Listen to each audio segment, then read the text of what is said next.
All right, everybody's caffeinated. This is going to be high tech. All right. Yay, high tech.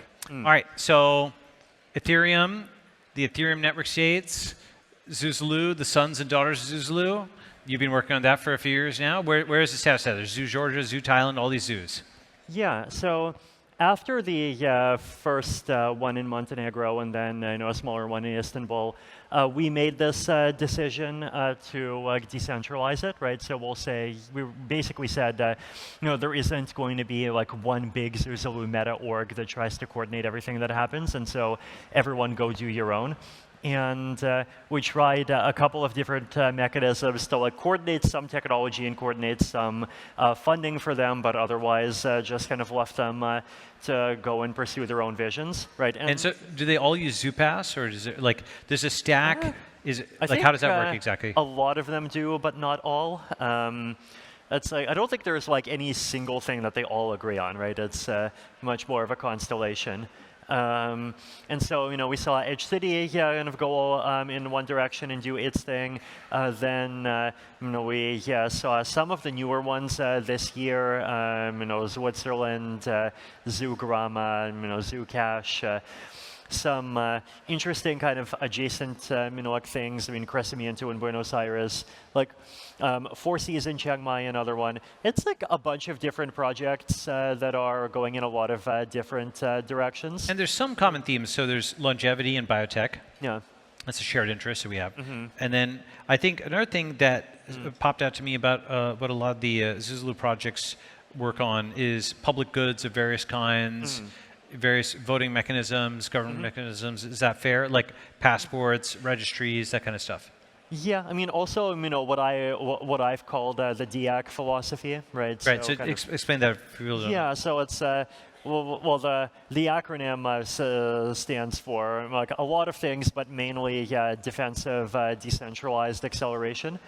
So accelerating technology that is open source, that is decentralizing, both architecturally and designs to not concentrate power, and that at the same time is positive sum, right? And that is actually trying to basically do defense rather than offense, and keep everything cohesive. Would you agree that, let's say there's EA, effective altruism, effective accelerationism, which started as a parody of EA, but then became its own thing, and which I'm sympathetic to. Then DIAC is sort of somewhere in the middle-ish. Like a right. I would call it sort of the middle of a triangle, but yeah. Middle of a triangle. What's the other point? Yeah, actually, the three that I often talk about is one is kind of European-style decel or degrowth. The other is basically EAC. And the third is what I call National Security Act. So this is kind of safety-oriented, centralized big government and big corporate sort of stuff. I'd only quibble with one word there, which is usually the safety argument is made because, versus security argument. So national security will be the security argument, and the EU types will be the safety argument. But it's slightly, it's the same thing, but it's just differently coded. Right, yeah. And to me, the idea of DIAC is basically technologies that do very well on things like safety and security, and I think Ethereum is a great example, right? Because it is a blockchain that's keeping a $500 billion economy, safe and quite stable, and increasingly not even just the layer one, increasingly the application layer, right? The hacks in DeFi as a percentage of TVL have just been dropping like a rock over the past 5 years. Yeah, that's a good graph. That graph exists. It's in my I think my second most recent post. I put the graph. It dropped from 5% to I think 0.02% or something this year. Why do you think it is? Because smart contracts are becoming more audited and people have more experience with them? Basically, yeah.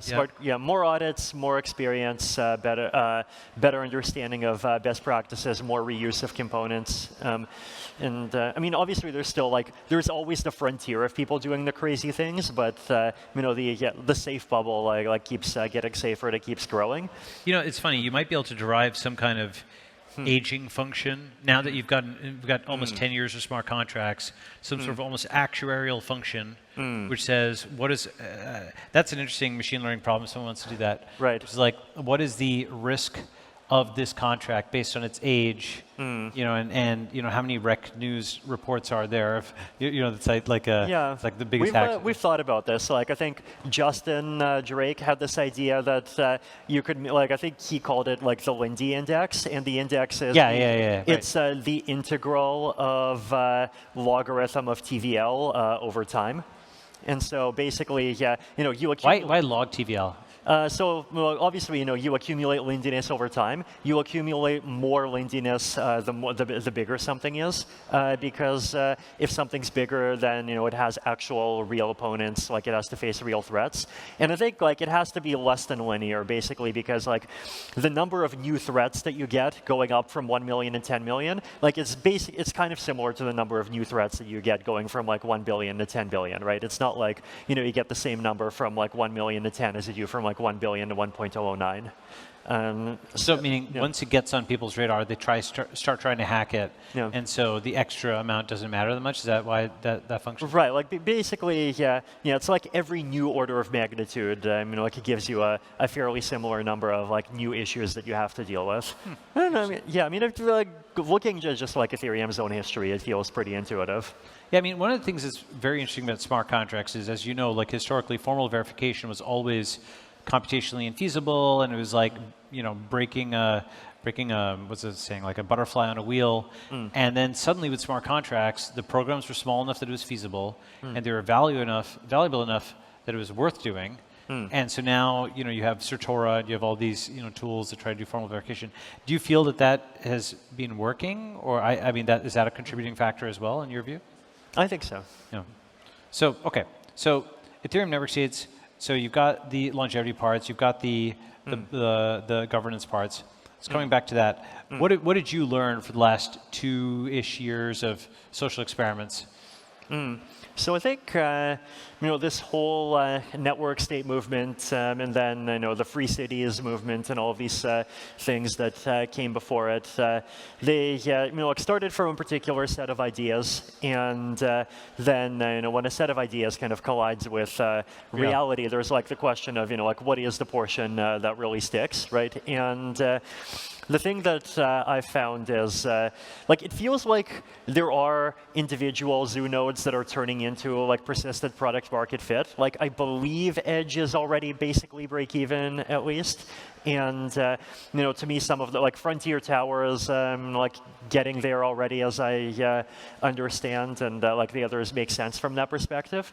But then, the questions that are always in the back of my mind, right, is one is there's always been this long-running emphasis on getting some kind of government autonomy, and a lot of the time, get that product market fit, at least in the short term, it feels like that's a thing that's hard to ask for, and it has a lower immediate value, and so we're seeing people just not ask for it so far. Well, right? So there is, I think the new Solana economic zones and so on are one step towards that, because they've got a deal with Kazakhstan and whatnot. So I think we're finally starting to see some, and then obviously Prospera got the mini circle jurisdiction. So I think there are some fruitful moves. There's Palau has the RNS.id, which actually you've got, I think, right? So there's some fruitful moves towards getting jurisdictions to do novel things. Would you? Right. Yeah, what would you say, out of all of those as a type of jurisdictional property that's both really meaningful and at the same time is actually pragmatically valuable for people? Definitely mini circle, or rather, here's why. So the Prospera story was they changed the law. They got a biotech-free zone. Somebody set up mini circle. Various people invested. Then there was a treatment that Patrick Friedman, who spoke, has used, and he really. I'm only talking about their self-report, right? So Patrick's self-report was really good. Farb Nevy's self-report was really good. I'm not making any medical claims, just saying that. And then actually Bezos saw Farb Nevy's tweet and interacted with it and so on, because he is on the lookout for the things that money can't buy, right? And so this thing that radically. So that's what I consider going all the way, right? From change the law, start the company, make the treatment, give the treatment, have it bubble up to the levels, right? Like that is something that I consider a success. It's like a needle where it's only like N of 1 or N of 2 that's gone all the way through, but it's a little clue as to what could happen if we could increase that. That's my, I think, best case study right now. I mean, I can actually give an answer from a totally different area. Immigration and visas. Okay. There's a lot of this economic research that says that, specifically immigration restriction is the one type of government regulation that actually prevents the most economic activity. And This is a Brian Kaplan style argument. Yeah, exactly. I disagree with that, but I'll explain. But give the argument. The usual counter argument is basically there's all of these people coming from all these places around the world, and we don't know who they are and we don't trust them, right? And the synthesis to me is basically that the idea that governments could regulate groups rather than individuals, right? Basically that if you have a group, and we could call it a network state, we could call it something else, and then that group acquires a reputation for doing a good job of containing people who are high-quality contributors, who are not likely to go commit crimes, who are not likely to go run off into the forest and so on, then from the perspective of a government's own interests, it's pragmatic for them to just let people from that group come because they're at the if you already offer visa-free to people from some low-income European country, realistically you're already at least as low risk as that, right? So I think especially in the age of things like the whole H-1B situation, we need to figure out new solutions to that kind of problem. And I think the something group level is intuitively really feels right. And yeah. So I think let me give a quick argument against open borders and then tentatively in the digital way. So the argument against is just you don't have open borders for your house, for your wallet, for anything that you really care about. You don't just allow anybody to come in there. So if there's a bunch of people trampling through your living room, you'd say this, and that extends your apartment and this, that, the other out. And so that's the argument for controlling some degree of in-migration. With that said, in the digital world, like Facebook, Reddit or what have you, all these platforms, all the crypto platforms want everybody to become a user eventually, right? Yeah. So the difference, why is there a difference? And I'd say in the digital realm, state capacity can scale almost independently of the number of people who are coming through, right? Yes, there's blockchain scalability and so on and so forth, but it's not like the ability of Facebook to deal with malware, spam, scams, people attacking each other. That only very slowly scales with the population, right? So they can actually admit enormous millions, billions of people and govern them on the software side. And the interesting question is how much that scales. And I think until that scales outside of software, you couldn't do that in the physical world. Maybe one wouldn't want to. Yeah, and I think there has to be some kind of synthesis, right? And I think the whole point of this kind of online to offline thing that to me is at the core of this movement, right, is that if your function is basically you want to accept some number of people and you have some risk function, then there are far better ways of making the decision of who than just basically discriminating based on which country someone comes from, right? Yeah, that's right. That's a very low bandwidth signal, right? It's like during COVID, they were trying to block borders in the U.S. based on Rhode Island versus New York or something like that, which is very, very, very poor as a signal. Yeah, and I think in general, right, there's going to be a lot of these situations where individuals want to do various things, companies want to do various things, and then governments are both interested, but then they have their own risk calculation. And if you have some kind of entity in the middle that's basically able to acquire a reputation for saying these are people that we think are reasonably low risk, right? It feels like something that's actually pragmatic from both sides. Yeah, so I do agree. It's funny because on the one hand, I think what Mini Circle is something humans have never done before, whereas immigrations, visas are something people have done. On the other hand, I think B might be a prerequisite for A because being able to set up an area where you can bring smart people from all over is becoming more and more and more valuable as a lot of places become more and more nationalist and what have you, right? So I agree with you there. There are a bunch of countries doing digital nomad visas, though. And a lot of these small countries, have you observed this? I was talking about this with a few other folks. Small countries are more pro-crypto and more pro in general. Have you found that? I think so. Do you have a thesis? I mean, I have a thesis on why, but I'd love to hear if you have any thoughts. Yeah, I mean, I think if you're a large country, then you're big enough to where you think that you stand a chance of controlling the stack. If you're a small country, you don't, right? And so I think the open stack is that is the alternative that makes sense for you. That's right, and that's why I think network states, startup societies can work with small states and actually strengthen them. You can bring talent, you bring capital there. I mean, then whenever you go, like all the zoos probably bring quite a lot of investment money to their local thing, or they could eventually over time. At least DevCon did it not? Yeah? It did, yeah. So that shows like this cloud entities bring a lot of capital locally. So there's a positive sum trade to be had potentially. Exactly.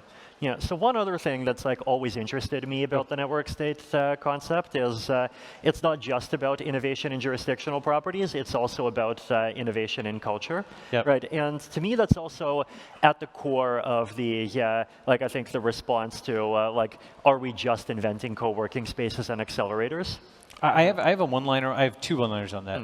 Okay, that's not one-liner. It's a two-liner, but fine. Okay. So first is. Why is like a startup site network? Why is it not just co-working? Because community is about connectivity, and the thing that differentiates a startup society from a Starbucks is if you put on your augmented reality glasses, everybody in a startup society would have edges between them because that's a community of friends, and all the people at the Starbucks would be a community of strangers. It might be friendly, cordial strangers, but strangers nonetheless, right?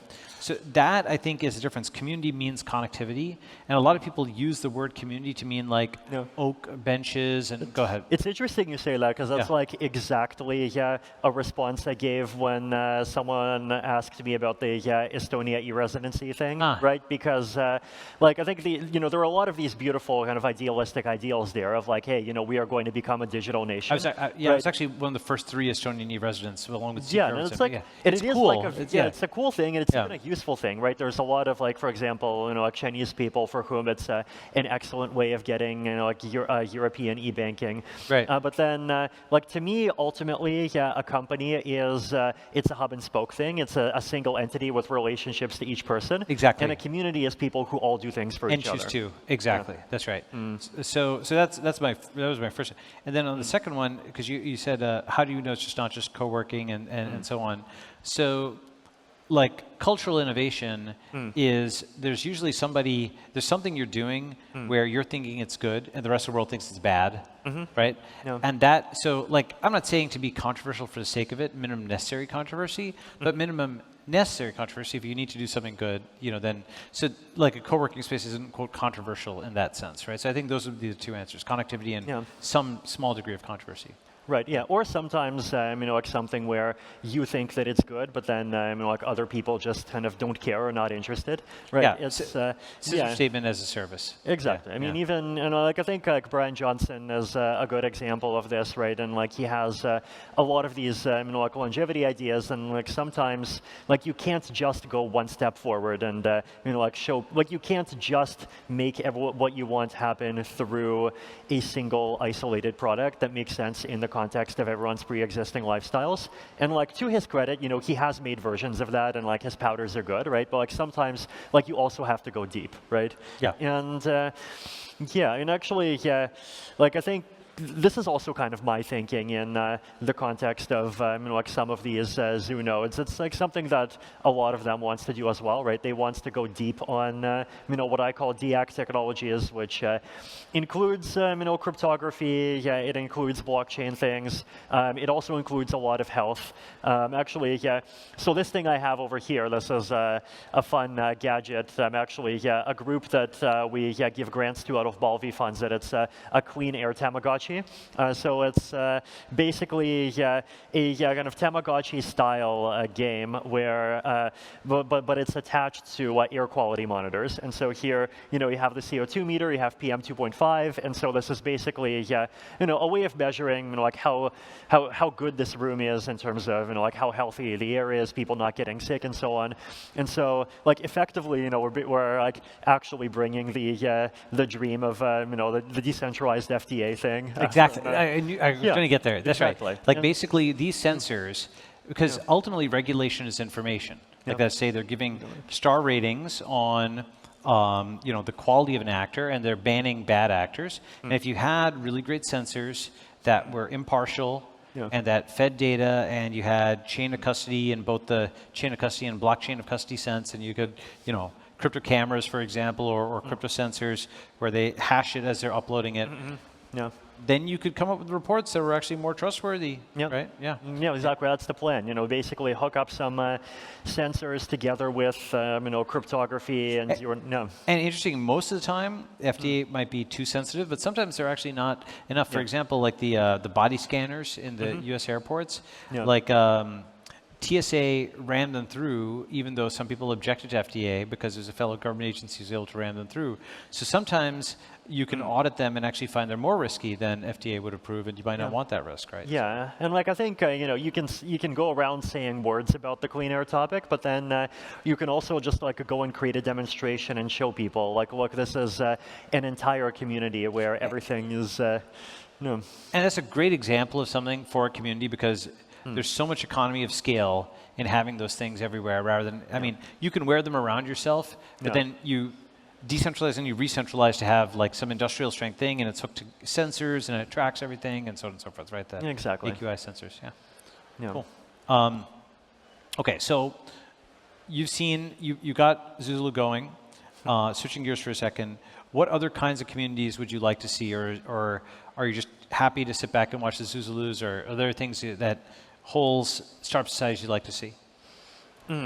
Yeah, I mean, I think out of the different Zuzalus, I think there's two categories that, at least of these like very small scale nodes that I think are interesting. There's sort of what I would call embassies and monasteries, right? And embassies are basically That's a good term. I immediately get it. It's like, are you receiving lots of people versus you're cloistered? Exactly. Like Frontier Tower is, like one in SF, and like I would call it an embassy, right? They actually were pretty smart. They bought up this apartment building that's like actually in the area that's historically known as being the crime den, and then they bought it up like basically just before it started getting cleaned up, and so it's actually a very good timing. A very good deal. But they have 16 floors, and then there's a floor for Ethereum, there's a floor for biotech, a floor for AI, and they're just creating this environment that just really makes all of these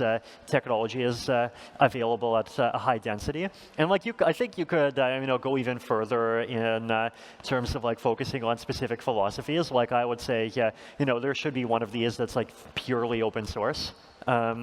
And then, and for monasteries, like, basically a monastery is just something that's like further away, and it's more about this kind of holistic lifestyle. But then, like historically speaking, like actual monasteries, like they were just, like monks kind of praying and doing things themselves, right? They did things. The tricky part about a monastery is it's hard to imagine. I mean, almost by definition, that growing.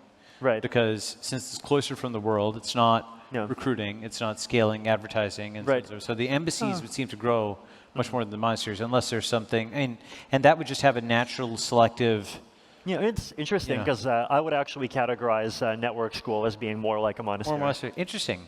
I think there's aspects of both, because Stanford has aspects of both. Right. So the thing is, we do receive lots of people, but by having it somewhat air-gapped, then it's its own community. Whereas if it's right in the middle of the city, then it doesn't have its own community. So I think there's some combination, but a pure monastery wouldn't work. At least I mean, that sounds right. I think. I mean, what I have in mind by the word is definitely something that's like at least reachable for people. Actually, though, you're right. Though there's a trade-off of two terms, which is accessibility goes up as you're closer to the city center. but community goes up as you're further from the city center, or connectivity, very roughly, right? Yeah, and it's all about the graph structure, right? You know, Yeah. community is people who do things for each other, and then if that community is like right beside a much bigger thing, like, you know, the graph is just going to naturally look like that, right? And you know. Yeah, so maybe the ideal would be it was very accessible, but it was a road that nobody ever wanted to travel down. Yeah. Then it's got the combination of high accessibility and high, that's interesting. I could maybe think about mentioning that. Okay, so anything else on your mind? I think you want audience to know. I should know. Vitalik, yeah, I mean, the other thing I would want to see is like experimentation more on the culture side, right? Yes. And I think culture is something that's really important, right? And the One Commandment stuff I was writing about, like the keto kosher and stuff like that. It- offline in particular. Exactly. The whole like thing that you guys are doing in terms of like having explicitly offline spaces, like I think that's great, right? I think there's a valuable role that culture plays in just like creating and creating local consensus and like standardizing answers on like just big important questions of how to live life. And I think that needs to be like really updated for the 21st century. I think so. In particular on the So on the offline thing, so this is something you and I have talked about, maybe worth, right? So with cars, we are advancing cars still with self-driving cars, electric cars, even flying cars. We can also subtract cars and build totally walkable spaces, right? And so we can advance tech with AI and crypto and all this stuff. We can also subtract tech, and this is what we're doing at Network School, as we were talking about, where totally offline offices, pencil and paper, install phone lockers in like half the building so that you have to lock your phone when you walk into the building and you're just present and you're offline and so on and so forth. And just start to have offline spaces as walkable spaces where it's like almost like not getting hit by a car as you're walking along. You don't get hit by a push notification in an offline space, Yeah, I mean, as someone who has who almost feels PTSD from like just peacefully living my life and then randomly having minute-long clips of me doing things pop up on Xiaohongshu, like yes. Yeah.